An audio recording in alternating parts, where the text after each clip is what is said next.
Hey guys, it's JC Theater Yu-Gi-Oh! Here today, and I'm coming at you with a Yosenju deck profile for you. I've always liked the idea of Yosenjus, and honestly, I've always liked the idea of spirit monsters in general. Yosenjus actually aren't spirit monsters, but they have the same effects as the core mechanic, which we'll get into in just a sec. So, without further ado, here's my Yosenju deck profile. So first off, I play 3 Yosenju, 1.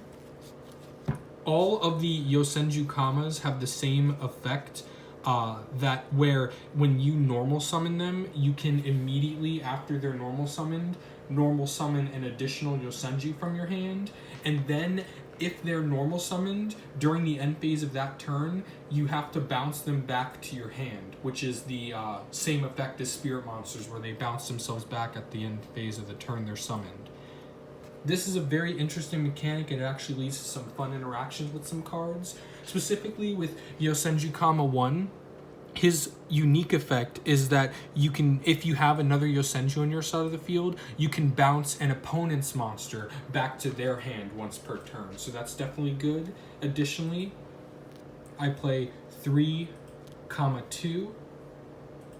2 can attack your opponent's life points directly, but if he does, the battle damage dealt to your opponent is halved.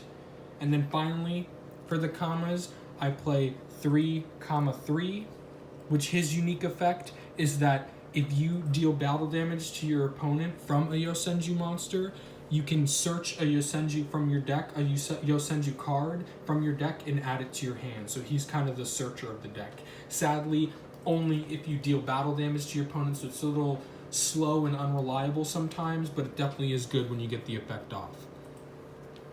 Next up, I play 1 Yosenju Sujik. Even though he doesn't have the same effect where he adds another normal summon to the field when you summon him, he does have an effect where you can either discard him to have a Yosenju gain 1,000 attack, or when he's on the field, you can select a Yosenju on your side of the field to have gain 1,000 attack. Next up, the only new addition to the deck in terms of the new Yosenju support that came out in Rising Rampage is I play 2 Yosenju Isna. Now, this guy's effect is similar to Yosenju Sujik in the sense that he has a discard effect as well as an on-field effect, and also he bounces back to your hand during the end phase when he's normal summoned. Isna, you either can discard him in order to have your opponent's card effects not be able to activate when you normal or special summon a Yosenju monster. So basically, for the most part, it's just to clear your hand for Card of Demise, to be honest, most of the time. Or his on-field effect, if you control another Yosenju monster, you can draw a card, which is definitely very good. It adds some more consistency to the already quite consistent deck. Now, on to the spell and traps. First up, 3 Tenki. Tenki is a continuous spell card that really needs no introduction, but basically it allows you to search any of your Yosenju monsters that you need from your deck to your hand. So this is very good. Additionally, I play 3 Pot of Duality. For the most part, Yosenjus are pretty good at not using the extra deck, or they don't need to use the extra deck. They can swarm the field quite consistently since they do continuously normal summon once you get the chain going with all the kamas, but ultimately they're very good not used for extra deck fodder because at the end phase they return to your hand, so that way you can do more plays the following turn. The point is, Pot of Duality is definitely a very good draw engine for the deck. Additionally, since every end phase you get your Yosenjus back to your hand, usually at the start of your next turn you have a decent amount of cards in your hands. So that's why I also run Into the Void.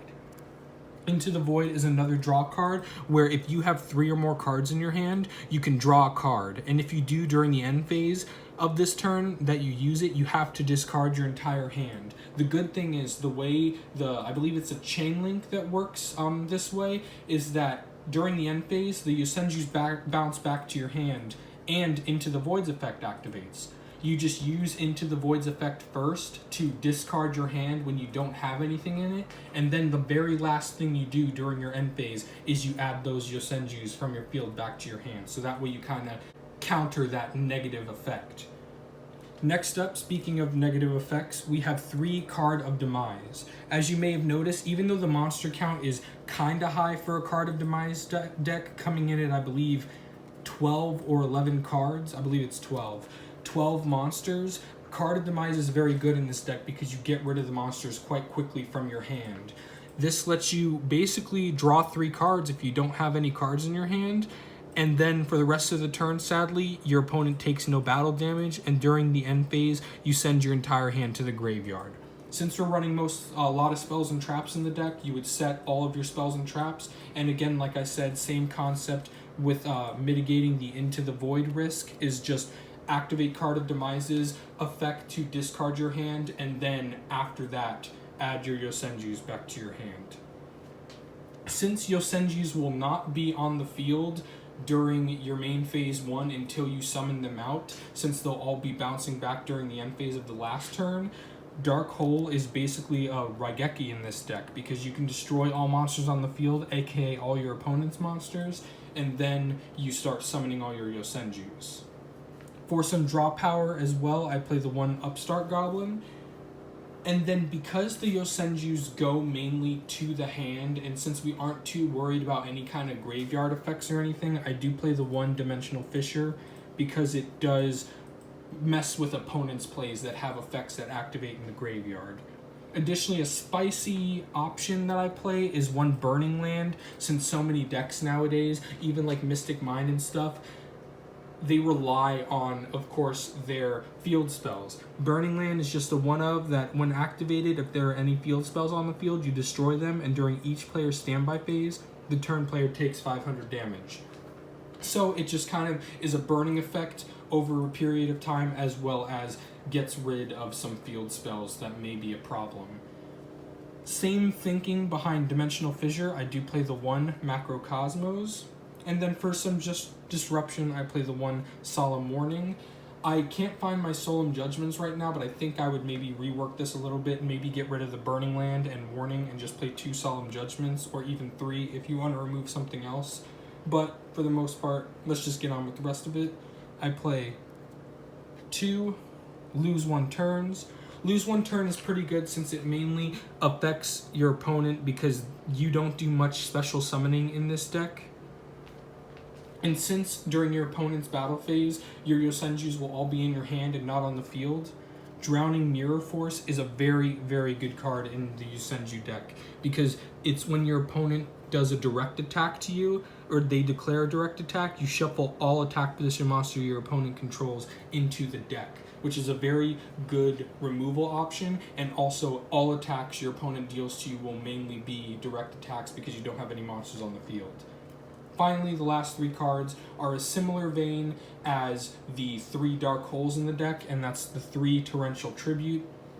This is just a more disruptive version of Dark Hole, basically, since you won't have any monsters on the field when it's your opponent's turn for the most part, so then you can use Torrential Tribute to kind of have their board clear as much as possible, so that way on your turn you can go for game with your Yosenjus. Now onto the extra deck. I will want to say that for the most part I do think Pot of Extravagance could work for this deck, but since you use cards like Card of Demise and Pot of Duality, which are quite staples in a Yosenju deck, Pot of Extravagance sometimes messes with that since it doesn't let you draw by any other means other than Pot of Extravagance, but it's very viable because you aren't playing much of an extra deck. But in case you do want to go into the extra deck, I do play 1 Great Fly and 1 Wind the Wind Charmer Verdant, just because they're generic wind link monsters, and since all the Yosenjus are wind attribute. Additionally, I just play some generic good link monsters such as Underclock Tanker, Pentastag, Nightmare Phoenix, Nightmare Cerberus, Borrelode Dragon, and because I don't have a Boral Sword yet, this is my poor man's Boral Sword, which is Mech Knight Crusadia Avramax. Now onto the Xyz monsters. Again, just some relatively generic rank 4 Xyz monsters, which is Lightning Chidori is good in this deck because we do have only wind monsters. We also play Baguska, Castel. Tiger King is actually a pretty good one since it can prevent monster effects on your opponent, for your opponent to use monster effects, so that's definitely a good source of protection. I do like number 60, Dugarus the Timeless, for pushing for game with his battle phase effect. Exciton Knight for more board removal, and then finally Tornado Dragon for some back row removal. Ultimately, the best way, in my opinion, to play Yosenjus is the Card of Demise variant, because I think that is the best way to gain advantage. I understand the new support that came out recently definitely focused more on the pendulum mechanic and like the higher level monsters and all that stuff, and actually using Yosenjus the way they want to be used, but I think the Demise variant is definitely the best option. Thank you guys so much for watching this deck profile. If you like what you saw, please consider liking the video, and if you subscribe, it would make my day. I'm JC Theater Yu-Gi-Oh! See ya!